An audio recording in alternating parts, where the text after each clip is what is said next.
Politiciens véreux, fonctionnaires corrompus, promoteurs immobiliers voyous, justice passive. La Guinée devient-elle mafieuse? Les grandes gueules d'Adafo Média ne lavent pas plus blanc, mais vous permettent de défendre votre pays en vous informant. Avec les grandes gueules d'Adafo Média, dénoncez les turpitudes, nous garantissons le secret des sources. Envoyez vos documents à espacefmguinée.info, rubrique Contact. Les grandes gueules d'Adafo Média ou le socle de la liberté d'expression en Guinée. Une pensée dans cette émission pour Chérif Diallo, JRI, journaliste reporter d'images ici à Espace TV. Il est porté disparu depuis 3 mois, 28 jours. Cela fait maintenant 3 mois, 28 jours qu'il est porté disparu, Chérif Diallo. Donc une pensée positive à lui et à sa famille, à toutes ses connaissances. On s'intéresse à cette situation qui se passe du côté de Bamako, une tentative de prise d'otage en cours à l'hôtel Radisson de Bamako, au Mali voisin. Un groupe d'hommes armés est monté dans les étages de cet établissement hôtelier. Des tirs ont été entendus. Qu'en est-il de cette situation? On en parle dans un instant avec notre confrère Sekou Tangara. Il est directeur des infos du côté d'Africable. On parle aussi des embouteillages de Conakry. Les Conakricas qui étouffent sous le poids des embouteillages du rodéo urbain chaque jour plus intense. On en parle dans un instant avec M. Madjoubari. Il est vice-président des Aguiper, association guinéenne pour la prévention routière. Avant d'aller du côté de Bamako, d'où nous attend M. Tangara, un coup d'œil rapide sur vos SMS. Ce premier message qui dit DTS. Bonjour les GG.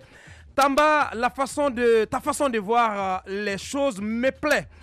Cet autre message qui dit, qui est signé de Djouma Bindi. Comment le Premier ministre peut limoger les ministres? Ils sont tous nommés par un décret présidentiel. Il faut rappeler à M. Djouma que ce n'est pas le Premier ministre qui a révoqué ses ministres. Bonjour, cet autre message, c'est Ali Moubindi. Ne vous contentez pas d'un simple limogeage, il faut des sanctions. Bonjour, c'est Alpha Omar depuis Symphonia. Voici l'un des rares actes du président Alpha Condé dont je me réjouis. Il faut que le laxisme cesse dans notre pays. On va y aller du côté de Bamako. Nous avons M. Tangara en direct dans cette émission. Monsieur Tangara, vous êtes là, bonjour. Eh bien, je pense que nous n'avons pas notre confrère, M. Tangara. On va revenir à Mohamed Mara. En attendant, on va le rappeler sur ce qui se passe en ce moment du côté de Bamako. Les terroristes donc, qui font irruption en pleine capitale malienne. Oui, depuis environ 1h30, malheureusement, des terroristes seraient arrivés à l'hôtel Radisson Blu, pour ceux qui connaissent Bamako. C'est une place vraiment prisée par les étrangers, notamment ces compagnies aériennes telles que Air France par exemple, dont le personnel navigant généralement séjourne là-bas. Donc ce matin, il semble qu'un groupe de terroristes est arrivé à bord d'un véhicule avec une plaque d'immatriculation diplomatique. Oui. Donc très facilement, la sécurité les a laissés entrer. Donc ils sont entrés dans l'immeuble. Ils ont rapidement escaladé les 7 étages pour déjà commencer à tirer. Absolument. Donc, à ce moment, on ne sait pas est-ce qu'ils sont en train d'exécuter des gens ou simplement s'ils cherchent à les rassembler quelque part pour les prendre en otage. Alors, qu'en est-il de cette situation? Nous avons en direct M. Sekou Tangara, il est directeur des infos d'Africable. Bonjour. Bonjour, Monsieur Tangara. Bonjour à tous les invités. Bien. Voilà, bienvenue dans cette émission. Bienvenue dans les grandes gueules. Nous l'avons appris ce matin, une fusillade en cours dans l'hôtel Radisson à Bamako. Racontez-nous un tout petit peu le film des événements. Voilà, tout a commencé aux alentours de 7 heures quand 3 hommes à bord d'un véhicule immatriculé CD corps diplomatique ont fait irruption au niveau de l'hôtel. Déjà, ils ont mis à terre les vigiles qui étaient de faction avant de monter à l'escalier où présentement ils prennent en otage plus de 170 clients. Et selon le directeur de l'hôtel qui parvient à souvent réagir par texto, par téléphone, pour le moment, 2 personnes à l'intérieur de l'hôtel seraient mortes, sinon très très grièvement blessées. Et au moment où je vous parle, les tirs ont cessé et le périmètre est bouclé par les forces spéciales de l'armée du Mali et également renforcé par la mission onusienne. Et voilà, pour l'instant, c'est le discours de l'atmosphère qui prévaut au niveau de l'hôtel Radisson. D'accord. J'ose croire que les négociations ont commencé. Est-ce qu'il y a une revendication de ces terroristes et concrètement, est-ce qu'on peut dire que la cible, ce sont les Occidentaux et que ceux qui se trouvent en ce moment, est-ce que le nombre d'Occidentaux... Est-ce qu'il y a plus d'Occidentaux dans cet hôtel que de Maliens ou encore d'Africains? Ouais. Et justement, il y avait des Maliens et plus précisément, il y a la vedette de la musique africaine, Sikouba Bambino Diabaté, qui devait se produire en concert demain à Bamako, qui faisait partie des clients et des otages. Mais il y a à peine 10 minutes, Sikouba Bambino est sorti. Il a fait partie des premières personnes, des premiers clients à être élargis, libérés par les ravisseurs. Il était même pour son micro. Et il remercie le bon Dieu de cœur avec ceux qui sont toujours pris en otage. Au-delà de Sikouba Bambino Diabaté, il y a d'autres clients, des Africains, des Occidentaux, puisque nous vous rappelons que l'hôtel Radisson Blu sert de pied à terre pour beaucoup de compagnies, des compagnies aériennes occidentales. Et ils sont présentement 150, 160 clients à être pris en otage. Mais progressivement, petit à petit, certains otages commencent à être élargis, à être libérés. Oui, mais peut-être cette autre question d'Ahmed Kamara à laquelle vous n'avez pas répondu, M. Tangara. Est-ce que déjà il y a une quelconque revendication de cette fusillade en cours à Bamako? Il n'y a pas de revendication, mais pour l'instant, on ne peut être que dans les hypothèses. Première hypothèse, une attaque djihadiste. Nous sommes aujourd'hui vendredi. Et tout le monde sait que leur modus operandi, le mode opératoire est clair. Le vendredi, c'est le jour saint. Et ce n'est vraiment pas fortuit que l'attaque puisse se dérouler vendredi très très tôt le matin. Première hypothèse. Deuxième hypothèse, hier après-midi à Bamako, s'est tenue la 5e réunion du CSA. Ici, le CSA, c'est le comité de suivi des accords pour la paix et la réconciliation. Et présentement, on est dans les discussions de conciliation sur le désarmement, démobilisation, réinsertion. Et l'hypothèse du fait que certains groupes n'aient pas été satisfaits de la répartition souvent de nombre de personnes à intégrer au niveau de la fonction publique, au niveau de l'administration. Et également, sans oublier que l'hôtel Radisson, c'est là-bas où descendent la plupart des ex-chefs rebelles, Bilal Aksérif, notamment du Mouvement national de libération de l'Azawad, c'est son hôtel préféré.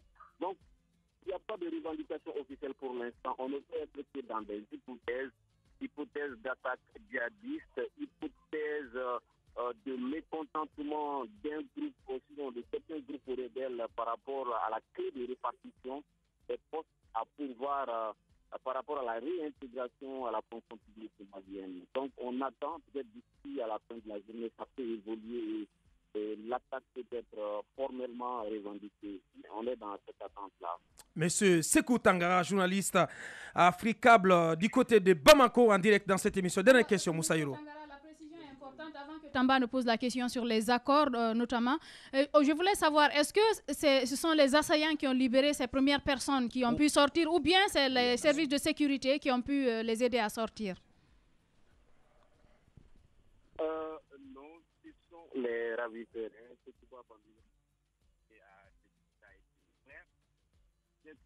Souvent, c'est une chance d'être reconnu même par les pseudo-djihadistes, les pseudo-terroristes.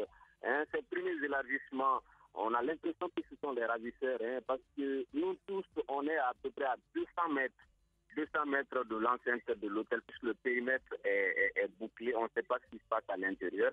Mais selon ceux qui commencent à être élargis, ce ne sont pas les forces de l'ordre, puisque pour l'instant, ils n'ont pas donné l'assaut. Donc, ça ne peut être que les ravisseurs. Ou est-ce que c'est parce qu'ils sont acculés, on attend de voir. Mais peut-être la bonne nouvelle est que des otages ont commencé à être libérés. Bien. Allez-y. Monsieur Tangara, on sait que les accords de Bamako, on les a arrachés in extremis. Dites-nous, est-ce que ça peut avoir un rapport avec ces accords-là? Et quel avenir vous projetez à ces accords finalement? Vous qui êtes observateur de la chose. Vous savez, il y a un point des accords selon lequel 60 jours après la signature des accords, il faut parvenir aux forces armées reconstituées du Nord.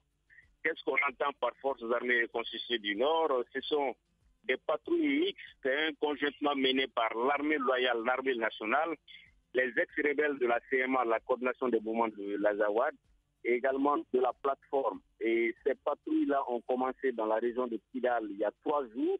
Et il fallait vraiment s'attendre à cela. Tous ne sont pas pour la paix.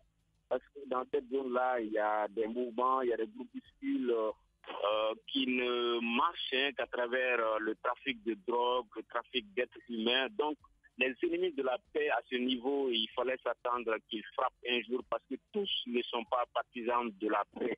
Et on peut le dire, vraiment, ce genre d'attentat fragilise vraiment le processus puisque dans le subconscient de l'ensemble des Maliens, on avait pensé qu'une fois l'accord signé, on allait revenir à un retour sincère, définitif de la paix. Mais les Maliens, la communauté internationale devront peut-être se rendre à l'évidence qu'il y a encore des groupuscules, des éléments qui ne sont pas partisans de la paix et qui essaient de se faire entendre. L'autre partie de votre question, quel est mon regard en termes de perspective? Le regard en termes de perspective, il est clair. Il faut que la médiation internationale, la communauté internationale, le Mali, qu'on puisse intégrer ces mouvements qui ne sont pas partisans de la signature de l'accord. Comment les réintégrer? Est-ce qu'il faut négocier avec les djihadistes, les terroristes? C'est la question, c'est l'équation qui se pose. Si on suit un peu cet attentat de ce matin à Bamako. Bien. Monsieur Sekou Tangara, directeur des infos d'Africable, c'est à Bamako. Merci d'avoir répondu à nos questions ce matin, monsieur Tangara. Merci. Et surtout, nous vous souhaitons le meilleur sur place dans cette épreuve du côté de Bamako. Les grandes gueules. Tout sur les dessous de l'actu.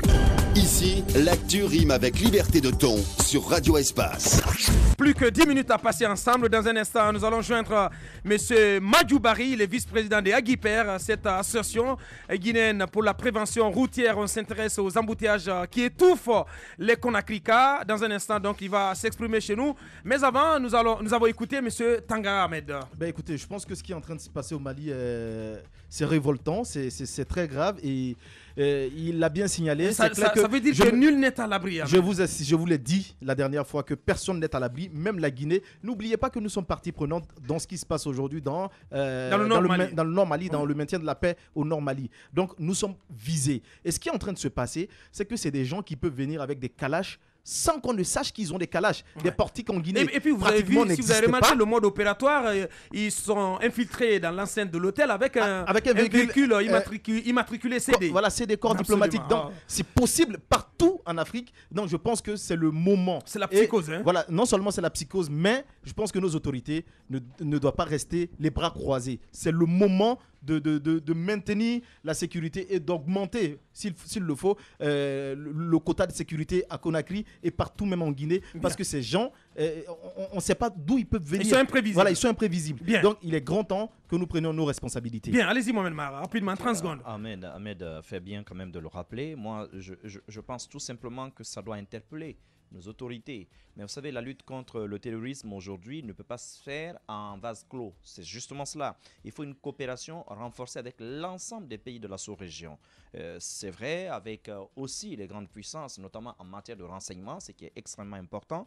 Mais il faut aujourd'hui des stratégies intégrées, notamment avec des pays comme le Mali, comme le Niger, qu'il ne faut pas oublier, qui est vraiment une large bande, d'accord. Mais je pense que ce qui se passe, j'ai juste besoin aujourd'hui d'exprimer toute ma compassion envers le peuple malien. Bien, allez-y, Moussaïro. Non, mais ce que je voudrais dire, c'est que nul Il y a besoin de renforcer la sécurité autour de nos établissements et de nos édifices publics. Bien entendu. C'est extrêmement important, il faut le dire. Surtout dans nos hôtels. Voilà, qui cessent de demander de l'argent aux gens pour pour les permettre de rentrer facilement dans les endroits, qu'on arrête. Absolument. Et nous savons que parfois ici en Guinée, les frontières sont poreuses et les gens sont très ouverts. Quand vous leur tendez de l'argent, ils peuvent laisser passer n'importe qui. Par exemple, nous savons que ce qui se passe à Conakry la nuit, quand vous êtes dans une voiture blindée, 4x4, il suffit de donner quelques billets, quelques liasses et on vous laisse passer. On vous laisse passer, Ce que je voudrais dire, ce qui se passe aujourd'hui à Bamako prouve à suffisance que nul n'est à l'abri.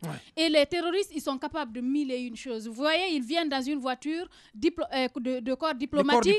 Ils réussissent à s'infiltrer dans un hôtel tel que celui dans lequel ils sont entrés ce matin à Bamako. Je pense qu'il faut... Mais vous voyez, avec un véhicule immatriculé CD, on ne peut rien soupçonner. Non, mais il faut passer à la fouille. Je pense que nul ne peut passer. Nul n'est au-dessus de la loi. Quand le pays est dans une situation pareille, je pense que de ce côté, au niveau de l'hôtel, les services de sécurité ont failli. Il fallait procéder à la fouille systématique de ces personnes. Il faut fouiller même que ça arrive. Même les corps diplomatiques. Les véhicules VA. Bon, à supposer. Mais pourquoi pas? Il faut le faire. Bien se mettre dans les VA. C'est possible. Attention. Surtout que vous savez comment se passe le cas des plaques d'immatriculation chez nous. Je pense que l'alerte est lancée. Il faut que les autorités se réveillent. Allez-y, Tamba, en 30 secondes. Personnellement, je pense que s'il y a terroristes en Guinée, ils sont à l'abri. Ils sont vraiment à l'abri. C'est un terreau fertile, la Guinée, pour le terrorisme, s'ils veulent venir ici. Non, mais je vais vous dire. Je vais vous dire. Moussaïro me parle d'un 4x4. Vous avez besoin juste d'une trottinette. Vous êtes dans une voiture, même une trottinette, vous passez. Il suffit d'avoir 1000 francs, on vous laisse passer. C'est tout, on vous dit, patron, on est là, hein, ne nous oubliez pas. C'est trop chaud, vraiment, il y a la pluie, c'est trop noir, il fait frais. Donnez-nous pour prix de cigarettes. C'est ce qu'il dit. Est-ce qu'on a besoin de ça pour lutter contre la corruption? Je vous dis, avec un ministre qui passe son temps derrière une tablette chinoise, on peut passer tout le temps sans rien faire. Je vais vous dire. Et à la fin, Aboubacar, vous m'avez dit, c'est ici à l'intérieur de ce studio que vous avez dit que la France payait les conséquences de sa politique et tirait les leçons de sa politique extérieure. Maintenant, vous allez voir si le Mali aussi payait les conséquences de sa politique extérieure. On est tous concernés. D'ailleurs, un Guinéen, Sekouba Bambino Diabaté, il était à l'intérieur de c'est la bonne nouvelle, parce que vous comprenez, c'est quand même une très bonne nouvelle. Il en est sorti indemne, mais il y a le peuple malien qui y est encore. Il faut vraiment les Occidentaux, c'est tout le monde qui est concerné là. Il faut vraiment prier. Il faut prier pour eux et considérer que tous nous sommes concernés. Bien, Tamba, quand même, je ne suis pas le premier à dire que il y a Dominique de Villepin qui a dit qu'il ne faut pas oublier que c'est les Occidentaux qui ont inventé le terrorisme est plus profond que ça. On va partir sur le terrain. Nous avons en direct M. Madiou Barry, le vice-président de l'Aguiper. Les grandes gueules. Bonjour, Monsieur Barry. Allô? Monsieur Barry, bonjour. On a quelques soucis de liaison avec... on va quand même en parler, Ahmed. Ces embouteillages qui deviennent chaque jour plus monstres. Je pense que c'est pas du tout normal. Il faut également que l'État prenne ses responsabilités à ce niveau. C'est pourquoi nous avons parlé de visites techniques. Je pense que s'il y a des visites techniques et qu'il y a des normes, ça peut permettre à un certain nombre de voitures de disparaître carrément de la circulation. Et moi, j'ai vu à Conakry un véhicule qui s'est cassé en deux. En deux, tout simplement parce qu'il était complètement pourri. En pleine circulation? Oui, ça s'est fait du côté de Koza parce qu'il était complètement pourri. Pourquoi cela? Je pense qu'aujourd'hui, il est important non seulement d'instaurer la question de visite technique, mais de revoir également le parc automobile guinéen. Je pense qu'on a n'importe quelle voiture dans la circulation, ce n'est pas normal. Et ces associations, pareil, je pense que si ces associations mènent des études et que ces études sont mises à la disposition de l'État, l'État devrait vraiment... Le problème aussi, Ahmed, c'est que des mesures sont annoncées, mais elles ne sont jamais appliquées. Est-ce qu'il est de retour? Non, allez-y, Mohamed Mara. Écoutez, parler d'embouteillage, aussi, il faut parler de notre propre comportement. À nous, les conducteurs. En Guinée, il y a un problème d'éducation civique notoire. Les gens, ils roulent n'importe comment, ils garent n'importe où. Vous leur dites de quitter, et ils vous injurient père et mère. Ça, c'est un problème. De l'autre côté, que l'État arrête de vendre ou d'accepter qu'on construise des stations essence n'importe où, surtout au niveau des ronds-points. C'est un gros problème. Le troisième, qu'on arrête, franchement, qu'on nous aide à avoir des routes, enfin dignes d'une capitale. On n'a pas de route. On va s'intéresser donc au diagnostic de cette situation, de ces cas d'embouteillage, avec M. Madiou Barry, vice-président de l'Aguiper. Il est enfin en direct. Bonjour, M. Barry. Oui, bonjour. Bienvenue dans cette émission. Rapidement, pour vous, quelles sont les causes qu'on peut identifier en ce qui concerne les embouteillages? Vous avez fait des études, vous avez rendu disponible un rapport. Oui, allô? Oui, vous êtes à l'antenne, vous êtes en direct, M. Barry. Oui, bonjour. Bonjour. Oui. Allô? Oui, nous vous écoutons, M. Barry. Oui. Donc, comme je vous ai expliqué tantôt, la GIPER, c'est une association guinéenne, la prévention routière. Donc nous, notre rôle, c'est d'éduquer et de prévenir. Ben, on n'a pas le temps de faire l'historique de votre association. En quelques mots, quelles sont les causes que vous avez identifiées parlant d'embouteillage? Ok. Pour les embouteillages, ce que nous avons identifié au niveau de Kaloum, c'est les emprises, comment on appelle-t-on, des trottoirs. Il faut qu'on essaye de dégager les trottoirs pour libérer la voie, pour que les véhicules puissent circuler librement. Parce que quand vous regardez sur la chaussée, vous allez trouver les piétons, les cyclistes, tout le monde sur la même voie. Donc là, il faut déjà qu'on nettoie.